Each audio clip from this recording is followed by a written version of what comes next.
Bienvenidos jóvenes a la segunda sesión de módulo 1, Gestiona hardware y software de la ofimática.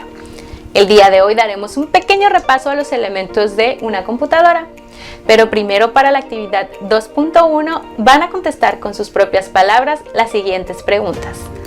Número 1. ¿Qué componentes conforman un equipo de cómputo? Número 2. ¿Qué entiendes por hardware? Número 3. ¿Qué entiendes por software? Número 4. ¿Qué entiendes por CPU? Número 5. ¿Qué entiendes por dispositivos de entrada? Número 6. ¿Qué entiendes por dispositivos de salida? Y recuerda que debes contestar con tus propias palabras y sin consultar alguna fuente. Más adelante verás por qué. A continuación, ponle pausa a este video para realizar tu actividad y cuando termines puedes continuar.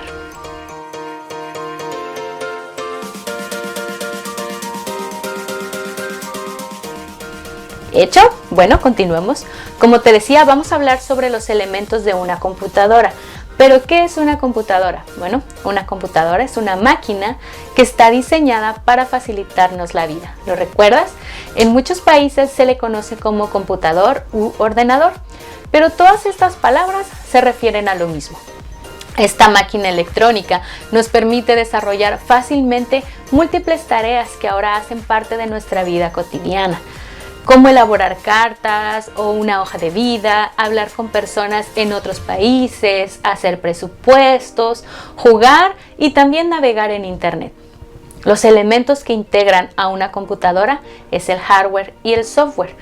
¿Pero qué es el hardware? Bueno, para recordar, los dispositivos tecnológicos como computadoras o smartphones están compuestos por hardware y software. Hardware es el conjunto de componentes físicos de los que está hecho el equipo y software es el conjunto de programas o aplicaciones, también las instrucciones y reglas informáticas que hacen posible el funcionamiento del equipo.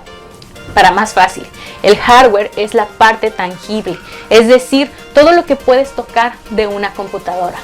¿Recuerdas qué son los elementos esenciales de una PC? Sí, como concepto vimos en tecnología de la información y comunicación que son aquellos que son básicos para que una computadora pueda encender. Bueno, vamos a darle un pequeño repasito, pero ahora los vamos a clasificar en hardware interno y hardware externo. El hardware interno está conformado principalmente por tarjeta madre, tarjetas de video, de sonido, de red, la memoria RAM, fuente de poder, ventiladores, etc.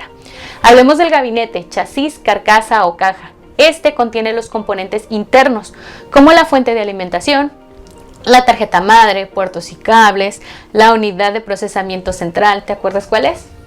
El CPU, las memorias unidades de disco y distintas tarjetas de adaptador. Las computadoras personales, PC o de escritorio están disponibles en diferentes factores de forma. Pues antes el gabinete horizontal fueron de los primeros sistemas. Se ubicaba de manera horizontal y en la parte superior el monitor. ¿Recuerdas haber visto alguna así? Gabinete o torre completa también se orienta de manera vertical, debajo o al lado del escritorio o una mesa con disponibilidad de ampliar componentes adicionales. Y el gabinete de torre compacta es una versión más pequeña de la torre o también nombrada mini torre. Puede ser colocada de manera vertical, encima, debajo o al lado del escritorio, no hay ningún problema. También tenemos el procesador. ¿Recuerdan que la placa madre la considerábamos como la médula de la computadora? Bueno, la unidad de procesamiento central, CPU, se considera el cerebro. En términos de capacidad de computación, la CPU o procesador, a veces llamada así, es el elemento más importante de un sistema de cómputo. La mayoría de los cálculos se realizan aquí, en el procesador, en el CPU, y tienen distintos factores de forma. Y cada estilo requiere una ranura o un zócalo en particular en la placa madre. Entre los fabricantes de CPU, los más conocidos que se incluyen son Intel y AMD. ¿Te parecen conocidos o familiares? Las computadoras requieren de diferentes chips de memoria para almacenar datos en forma de bytes. Y aquí te voy a hacer un paréntesis para hacer una pequeña aclaración que te debo de dejar muy en claro que byte es una agrupación de información, es un bloque de 8 bits y un bit la unidad mínima de almacenamiento. Todo en informática se va a medir en bytes kilobytes, megabytes, gigabytes, terabytes, petabytes. Es por eso que es muy importante que sepamos con exactitud a qué corresponde cada una de estas palabras. Todos estos valores son números enteros y además que se explica en bytes y no en bits, ya que lo cierto es que un kilobyte es diferente a un kilobit y en realidad cuando hablamos de capacidad de almacenamiento debemos de hablar en bytes, ya que este es el término que debe emplearse en este ámbito, debido a que los bits se refieren a las velocidades de transmisión. Sí, estamos hablando que el byte, el kilobyte, megabyte, gigabyte, terabyte, petabyte, exabyte y todos los demás que siguen son unidades de almacenamiento. Y es interesante que a diferencia de otras unidades de medida, estas no tienen equivalencias. Ahora sí, continuamos. El chip de memoria de solo lectura, Read Only Memory o memoria ROM, se ubica en la placa madre, que incluye las instrucciones para que funcione la computadora y cargar el sistema operativo. La memoria RAM, memoria de acceso aleatorio, es el área de almacenamiento de trabajo temporal de datos y programas a los que accede el CPU o procesador. Esta memoria es volátil, es decir que su contenido se va a borrar en el momento que tú apagues tu computadora o tu ordenador. Los componentes internos de una computadora sí requieren electricidad y pues para obtener su alimentación los componentes utilizan pues una fuente de alimentación de corriente continua. Las fuentes de alimentación de las computadoras han ido evolucionando con el paso del tiempo, por lo que estas fuentes de alimentación pueden ser de diferente tecnología. La primera de tecnología avanzada AT, fuente de alimentación original, y AT extendida, ATX, versión actualizada de AT. Ambas son consideradas ya obsoletas. ATX de 12 voltios es la fuente de alimentación más común, incluye un segundo conector en la placa madre. EPS de 12 voltios, esta fuente es para servidores de red, pero también utilizada para PC de alta gama. ¿Okay? Ahora vamos a hablar de los puertos y cables. Los puertos y conectores son elementos esenciales en un equipo de cómputo, ya que nos van a permitir agregar nuevos componentes y que estos pues tengan la capacidad de funcionar. Las PCs o computadoras son dispositivos que producen señales digitales que éstas envían a través de un cable.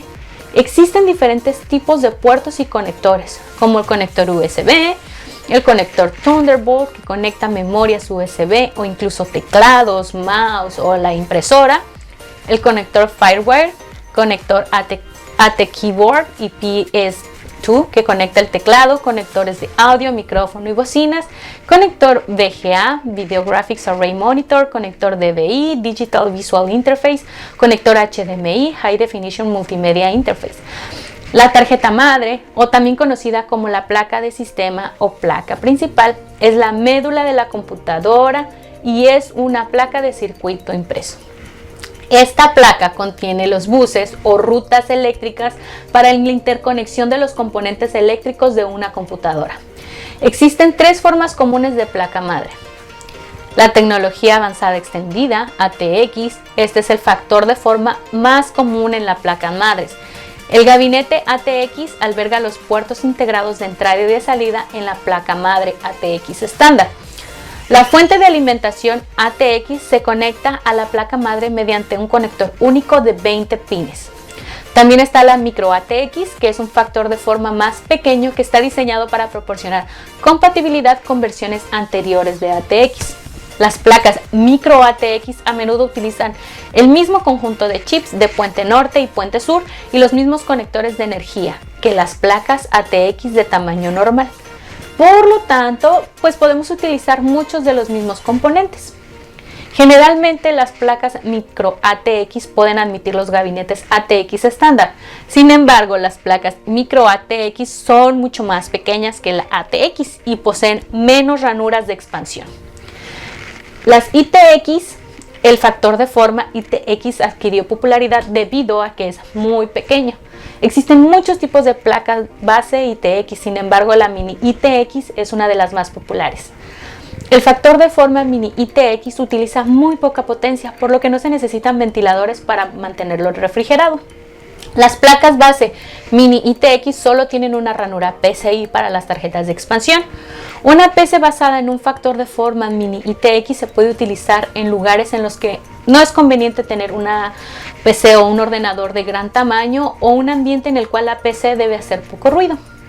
Para la actividad 2.2, después de haber visto los conceptos anteriores, vuelve a copiar las preguntas en el documento y corrige o complementa las respuestas de tus preguntas anteriores. Para la actividad 2.3, tomando en cuenta los elementos que conforman la tarjeta madre, realiza la actividad de colocar los nombres en la imagen. Para la actividad 2.4 del tema de hoy, identifica al menos 5 palabras que desconozcas y busca su significado. Bueno, continuando ahora con el hardware externo de una computadora, está formado principalmente por los dispositivos de entrada, que son piezas que reciben datos sin procesar y que la computadora puede procesar a través del correspondiente software. También los dispositivos de salida son piezas que envían hacia afuera los datos procesados por la computadora. Hay dos tipos de salida temporal, como el monitor, que actualiza constantemente la imagen de salida en pantalla, y la salida permanente.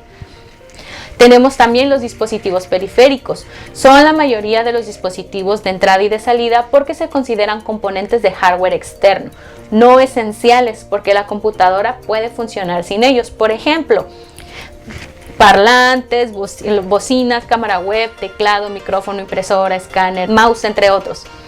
Los dispositivos de almacenamiento permiten a la computadora leer o escribir información en medios de almacenamiento como son discos duros, memorias, discos para almacenar la información. La computadora hace uso de la memoria principal, que es el disco duro, que son dispositivos de discos magnéticos. Su unidad de almacenamiento es en gigabytes hasta terabytes, como les decía. Su velocidad se mide en revoluciones por minuto, es lo que hace que giren los platos que contienen los datos. Para la actividad 3.1, realiza un cuadro sinóptico del hardware externo. Para la actividad 3.2 consiste en clasificar los dispositivos en la tabla que se te va a proporcionar y según sea el caso, de salida, de entrada o de almacenamiento. Y por último, en la actividad 3.3 relaciona los conceptos de ambas columnas correctamente. No olvides hacer tus entregas en tiempo y forma y nos vemos la próxima sesión.